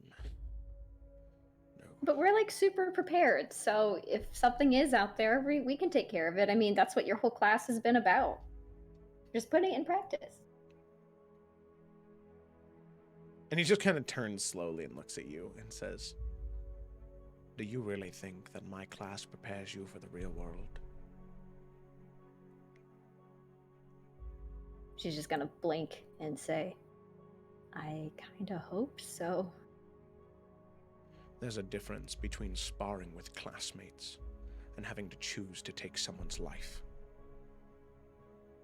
That is hallowed ground that you cannot come back from. It changes you.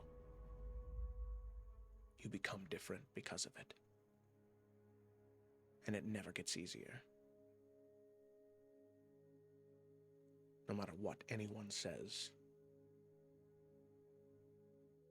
As long as you still feel pain when you have to take someone's life, you know you still have a shred of your humanity left.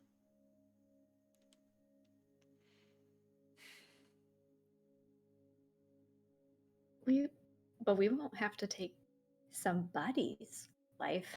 Maybe some things, right? Perhaps. One can never know until it's too late, though. Just know, Lila, it's not an easy choice to be made. But that is the difference between someone who can survive and someone who won't.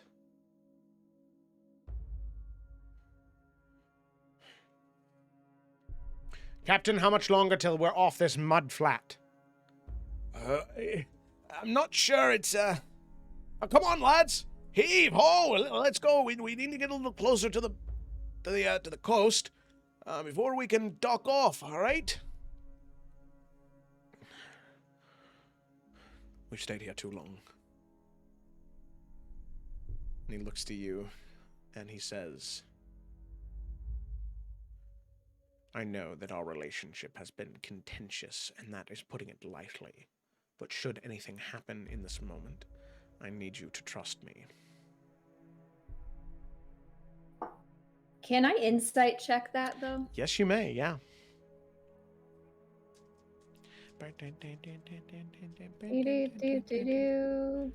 Okay, only fitting. So I had a natural 20. Guess what? I got a natural 1. Oh, nice! Yep. It's All right. fine. Things are fine. That's okay. I know shit. Yeah, I mean, as far as you can tell, he's being very genuine. He just wants you to trust him in this moment. Should anything happen. Will just, yeah, she'll just nod then. All right. Good. Your father wanted me to keep you safe, and as long as you allow it, I intend to do so. I have a feeling there are great things in store for you, Lila, and I'd hate to see those go to waste. Under her breath, she'll say, at least someone sees it. He just kind of, his eyes kind of look over towards you, but he doesn't say anything. Just continues to pace back and forth. And a few more moments pass, and he says, Captain, the mudflaps, where are... And in that moment, you can see, Lila, as you're just sort of looking out into the coast, as he's yelling that, there is this small beam of, like, white-hot light that slowly begins to arc towards the ship, and then 3 or 4 more begin to appear out of the coast as well. As soon as he looks over, he goes to grab your hand, and he's going to attempt to yank you, and it's up to you that if you go with him or that if you don't. Yeah, she'll go with him. Okay. So in that moment, you can see there is this bright flash of light. This absolute tearing sound. This cracking of light and energy just tearing and ripping in the air. As he grabs onto your hand, there's this flash of green next to him as he pulls you through, as there's this illuminated spectral door that appears as you step through it and reappear on the coastline about 400 feet away from the ship. Just in enough time to look, you see the crew, the captain, looking up as those 4 beams of light smash down into the ship and just detonate. 4 fireballs. Just... The ship blasts to smithereens, cracks in half, and just begins to sink into that harbor, that river. And you can see that the captain had said that the ship was stuck on a mud flap, but the ship continues to sink as if there was nothing underneath it in the first place. And you can see swirling around this area, you can see these, what look to be dwarves almost, men and women in armor. You can't get a very good look at them. Most of them are completely covered in plate armor. Some of them, however, seem to have these glowing red eyes or bodies that are exposed, like glowing white hot red. And you can see these small circular balls like spinning around and moving towards the coastline that eventually unform into these like tripedal, like 3-legged mechanical constructs with a crossbow on one hand and a blade in the other, just sort of stomping towards you. And standing on a ledge that you can see where one of those bits of flame originated, you can see a woman, what is very obviously a woman, wearing armor of white and gold. Her... It's trouble. Oh no, trouble. You can see a woman wearing armor of white and gold, and what looks to be her cloak or her sash or her dress even underneath the armor seems to be made of long strips of paper with text on them. And she wears a golden mask on her face that is ordained with all of these different... There's like a crest rising above her head that almost looks like a halo, but made of gold. And then there is this 7-pointed star pointing out of that crest and a sun emblazoned behind it. And you can see that she has 3 or 4 weapons on her. And for a moment, you panic, not knowing what this person is and seeing something very similar to this. That's scary. So you see this one woman standing above the rest as these dwarves and mechanical constructs begin to rush towards you. And Professor Finch looks back to you and he says, "You're going to run into those forests and you're going to keep running. I will find you eventually, I promise. But now is not the time to die like some idiot hero. I promise you I will come and find you when I can, but you must go now." She won't even question it. She'll run and cast silence on herself once she's in the forest. You just begin to run and dash and dart as you can hear, as Professor Finch like pulls out his wand at that point and arcs it towards some of these dwarves or some of these constructs, flicking these bolts of light. You can see some of them smacked and hit with these like like deep red bolts that just disintegrates part of their body, and you can see him raise his wand up into the air, and the like elements around him shift as there is this like descent of small meteors that just like tear out of the sky, crashing into the area around him. As you can tell, Professor Finch is a very, very, very powerful wizard. That is, no one can deny that. That is for sure. Okay, so as you head deeper and deeper and deeper into the jungle, just continuing to run and run and run, hoping to find something or anything, you sprint and sprint and sprint, running through this forest. And with the silence, you can hear what's on the exterior of your range of vision, or on the range of your hearing.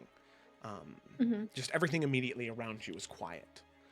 You continue to run and you continue to run until eventually the sounds of conflict are no more behind you.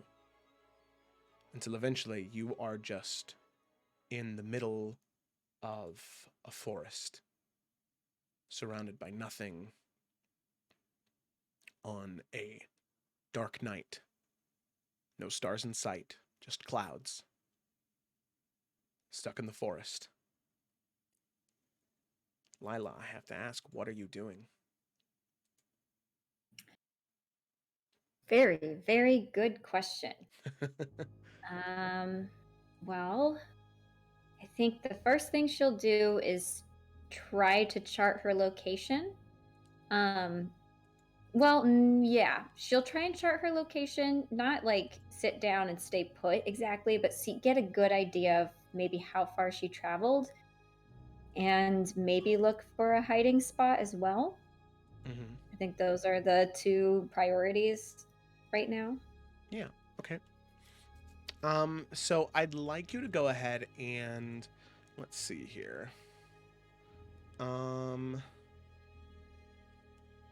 So now the interesting thing is when you're using these tools, right? These tomes that you have, the books related to astral bodies, I'd say that you could either use religion or arcana to investigate those, to see what's what, to try and determine where you're at.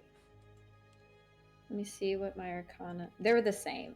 So, Oh, okay. We're going to use religion, though, for the cleric flavor. Okay, all right. Oh my god. Oh, it's a 7. Okay, I was like, is that a natural one again? Okay, it's a 16. Okay, 16. All right. Okay, that's pretty good. So it is darker out tonight.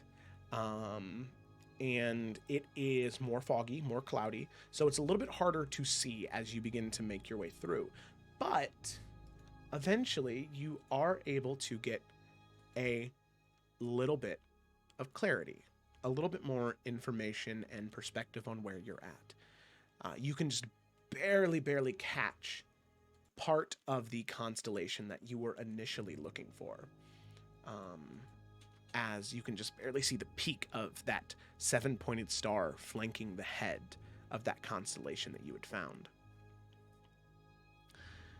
And with that, you begin to follow it to where you know that sort of like center point to be, where there would have been some type of ruin, some type of something, and potentially some place to hide.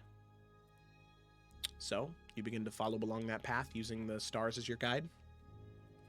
Yeah, that's what we're doing. Okay. So you continue making your way throughout the area, and eventually, after maybe 4 or 5 hours of travel, following along with the constellations, you do stumble upon what looks to be a ruined village or city of some kind. You can see toppled walls and towers, buildings, statues, and even floral and fauna that have sort of grown over and overtaken some of these ruins. As you find this seemingly abandoned piece of civilization. Okay, she's going to explore and see if she can find if it's the assassin related to Tenian or older. Okay.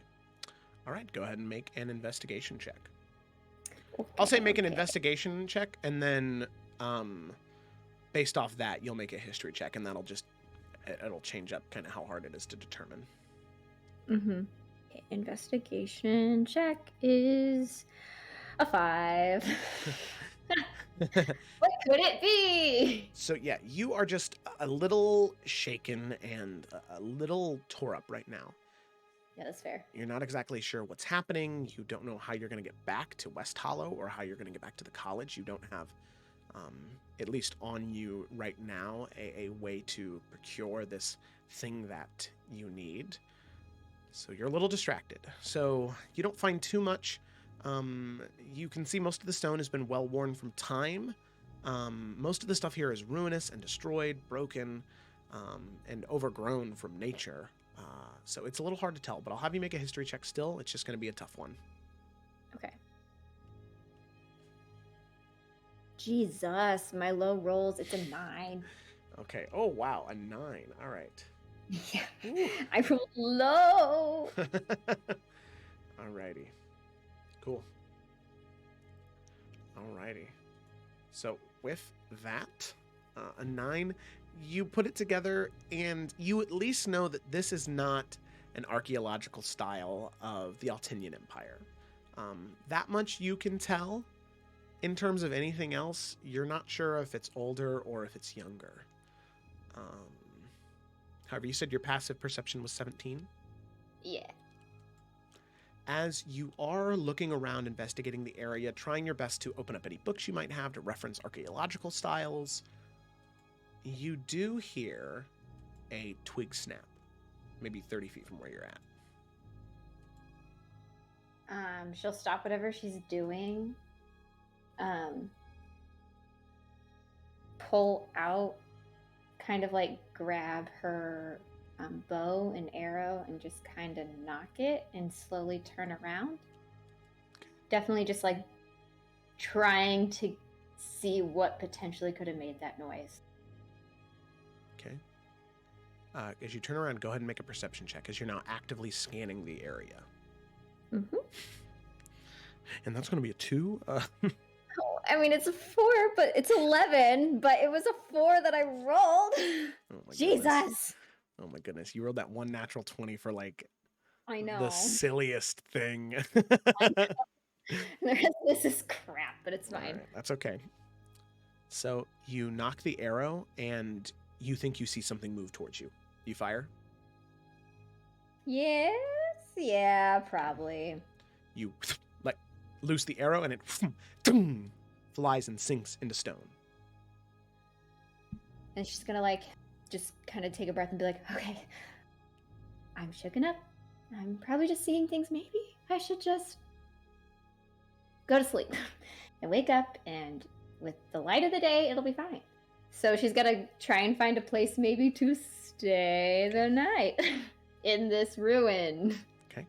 Go ahead and make a survival check. Okay. Okay, that was a 19 plus 4, so 23. Okay. Yeah, you find a nice little alcove within one of the bottoms of the ruined tower that seems to be very nice. In fact, it's a little alarming because this area really only has one entry point that you kind of need to scale to get into. It is secluded. It is warm. It's dry. And the thing that is most odd to you about it is there's already hay in here. There's already materials. There's already items. There are things in here. You can see the stones have etchings and carvings. What do those etchings and carvings say? They're not words, they're pictures. Pictures of stars. Pictures of very simple, very rudimentary things. That of stars, of wings, of animals, of what looks to be people. There are symbols that you don't recognize, except for one thing you do. you can see in the center of all of this, right underneath the bed, or right above the bed, etched into the wall, there's a symbol. It is that of a sun on the top half and wispy shadow on the bottom. And the thing that catches your eye most of all is bisecting the two, the line between them is two snakes intertwining together, biting each other's tails. And I will go ahead and get you that symbol here in just a second.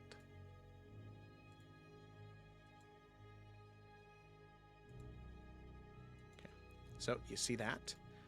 However, it seems as though there is nobody in here in the current moment. Yeah, but she can kind of figure that it has been stayed in relatively recently, though, right? Yes. She's going to get out. And maybe just find a place a little further away, but not so far that she can't come back to this location. Okay. So, as you begin to crawl out, for one, this is the symbol that you see. Let me go ahead and show that, share with all. So that is what you see. Gotcha. All right. And you... Okay. All right. So you see that symbol, and you just have a brief moment of, okay. And as you begin to climb up the wall, you see something fly above the area. You see tattered pages fluttering in the air. A creature without wings, but is soaring, is flying. A golden mask, and this sickly radiant glow about them, flying around the area, investigating, looking, landing in that square where you were at. She's going to, like Oscar the Grouch, just go back into her hole. And you crawl back into the hole, and you can see the woman with the golden mask lands, looking around. And she says something in a language that you don't understand. You have no idea what it is. Maybe some deviation of Elvish, or maybe Sylvan, maybe Primordial. You're not sure. It is so many things at once, clashing together, speaking it aloud fluently. And you can see, right where near you shot that arrow, as you're just sort of peeking out of the top of this tower, you can see a woman move out from behind where you shot that arrow. Not wounded, but a woman wearing golden armor, but with darker, more coppery skin. Black hair and brown eyes. You can see around her chin and cheeks there is a small bit of thick black hair. You can tell this woman is dwarvish. And the armor she wears is carved with very similar symbols to that of what is in the tower. She looks very similar to this. You can see this dwarvish woman steps out, and she begins to speak in a language that you do not recognize either, but the two seem to be talking back and forth. And as you're looking down at this conversation, you can see that there is a very loud, very simple question that the woman with the golden mask says. And when she does, the dwarvish woman looks up to you, makes eye contact with you, says something. What do you do in that moment when she looks at you and says something? She's going to duck down back into the hole. Okay. And then Misty step out the other direction, so hopefully they can't see that she left that direction, and yeet out of there. Okay. So, Misty step out and just disappear outside of that tower. Sort of looking through a crack in the wall and making your way out that way. You can see, you don't hear any more talking, but you can see that woman with the golden mask fly up and then fly the opposite direction of the tower. As you can hear footsteps approach the tower, somebody climb in and drop down. And they speak in a language that, like I said, you don't recognize. Grano stu. Strastus. Strastus? Looking in around the tower, and you can just barely peek through that hole, and you can see her just looking around, up and down, feeling along the wall, trying to see if there's anyone there.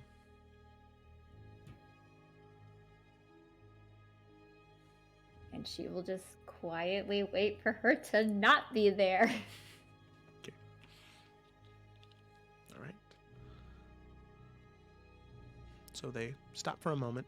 You can see them take their axe that they have in their hands, and they slowly begin to carve something into the stone, and then holster their axe off to their side, and they climb back out of the hole, out of the tower, and you hear them walk away.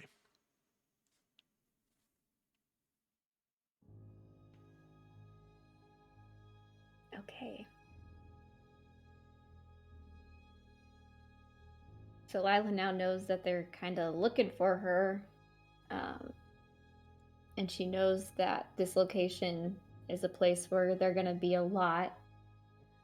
So she'll walk away from it, not too far, so she doesn't get too far, and then just try and hide somewhere else until morning. Okay. Alrighty. Go ahead and make another survival check for me. Okay, here we go. Okay. Yeah, survival. That is a 9. Okay. Alrighty. So you continue to make your way through the forest, and needless to say, you maybe should have paid a little bit more attention in Dr. Wolfgang's survivalist class, as you Nature class. you are not doing great right now. You're more so focused on staying on course and knowing where you're going, as opposed to watching your own 2 feet. As you begin to walk and look around, you are just hoping to find something, some alcove, a tree that is hollowed out, just something to hide in and sleep in until morning. And as you're too busy watching the skies and watching your maps, you're not paying attention to where your feet are going. And you can feel your foot slip as you step off into nothingness.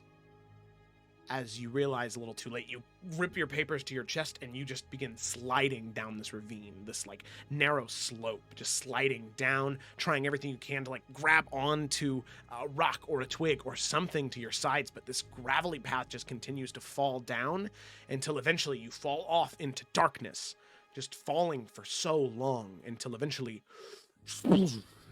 into water you land. As you just begin to bob and sort of pull up to the top and crawl yourself to this ledge.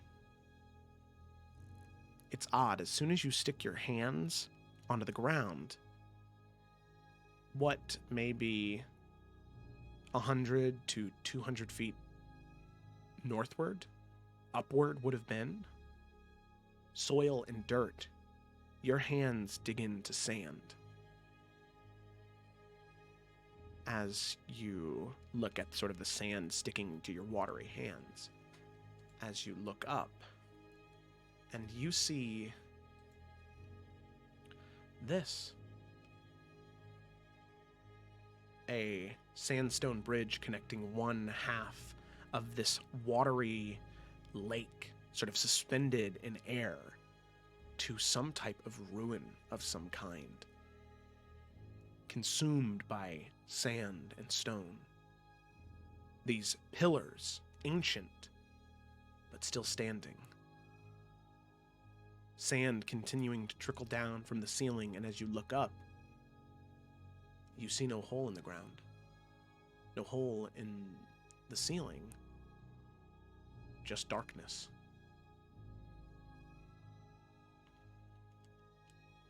And it's pretty dark in here. Is that what you were? Mm-hmm. Yeah, Okay. yeah. So right now there is no light in here, and I think, do you have dark vision as an Eladrin? I think so, but I was going to. I have the light cantrip anyway, so she was going to pull Gotcha, out her okay. wand and kind of just touch the tip of it. Also, her wand is made of black wood, like a very dark wood, and it Yeah. has little gems on it, making up different constellations and everything. So it kind of sparkles. Just so everyone Yeah, knows. love it. But love. I think as an elf, you get dark vision, and yeah, I have regular old 60-foot dark Okay. vision, but she's got the light on the tip of her wand, so. Okay. Gotcha, that's And amazing. then she's gonna like kind of gasp at it, just like how big it is, Mhm. and head on in to make a discovery. Okay. So you begin to traverse. You climb up on to solid ground, and you begin to walk towards this massive area embedded into this mountainous rock. And as you make your way to this bridge, you just stop for a moment as you're not sure what it is, but you look up. And you're not sure if on this cloudy, foggy night the moon is just now beginning to shine through, but there is this light that breaches through that darkness, and you can see in the sky above you hundreds of stars and constellations illuminate the ground. And you're just sort of taken aback for a moment. You've heard of places where there are illusions that can replicate the constellations for a short period of time. But this is something different. This is something truly fantastical in this already magical world. As you're just sort of taken aback for a moment, staring at all of the constellations you recognize and the 5 that you don't, you, for a moment, zoning out, zoning back in, you look in front of you, and you can see emerging from that doorway a woman with a golden mask, sword drawn, as she approaches you. And on that note, that is where we're going to go ahead and end this session point 5. No! Why? Oh, yeah! That's where we're going to end it. Yep. Uh-huh. Oh my god! There you go. So that's that. No! Yeah. But what if we didn't? Well, good news, you lived. Yeah! So that means I that think I earned my spot. you earned your spot in the intro. Yeah. Now, Brandon will be he'll be replaced. Sad to say. Aw. So yeah. Well, amazing. Thank you, Felicity, for Lila. She is just an absolute joy as a character. Been fun, yeah. And yeah, I think that the party's going to have some. I think that you and the Isles crew are going to get along quite well. I hope so. Gemma- Cheers. Gemma agrees. Maybe Yay! not more than my cousin. Oh yeah, that's rough. Oh, That one's a rough one. yeah. All right. Well, thanks so much for watching, everybody. It was a great time. Had a lot of fun. I hope you enjoyed. I know I did. Be sure to tune in on Friday for the Explorers of Ephera, where we add 2 new PCs to that. Torin and Oven. They just had their session 0.5 last Sunday. Or this Saturday to see the introduction of Felicity's character into the Isles of Iverion campaign. Or next Tuesday for the continuation of the Salamander Coast. Thanks so much for watching, everybody. And I will see you on Friday, Saturday, or Tuesday. Super excited to play some D&D. So I'll see you guys later. All right. Farewell. Bye. Bye.